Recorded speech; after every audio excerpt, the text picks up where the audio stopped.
Finally তাহলে সেই দিনটা চলে এলো। এমনটা কেন বলছি, প্রায় ১.৫ বছর আগে থেকে এই দিনের জন্য প্ল্যান করছি যে আমরা সমস্ত ভাই বোনেরা মিলে পিকনিক করব।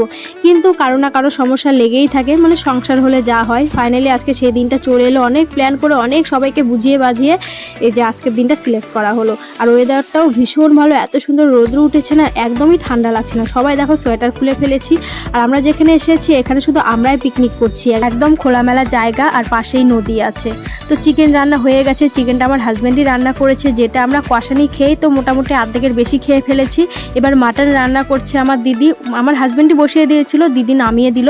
ভাতও হয়ে গেছে, সমস্ত রান্নাবান্না কমপ্লিট। এবার খাওয়া দাওয়া হবে।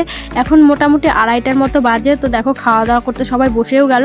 তো আমরা এনজয় করব, ভাবলাম যে সবাই মিলে খাওয়া দাওয়া করে তারপর নাচানাচি করব, আগে পেট পুজো তারপর অন্য কিছু।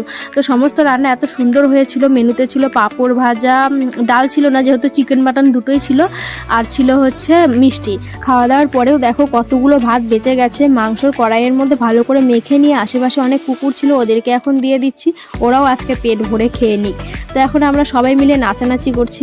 এখানে আছে আমার ভাই বউ, আমার দিদি, তারপর আমার বোনুরা, আমার হাজব্যান্ড, সবাই মিলে খুব এনজয় করছি। আর ঠাকুরের কাছে এটাই বলছি, প্রত্যেক বছর জানি আমরা সব ভাই বোনরা এভাবে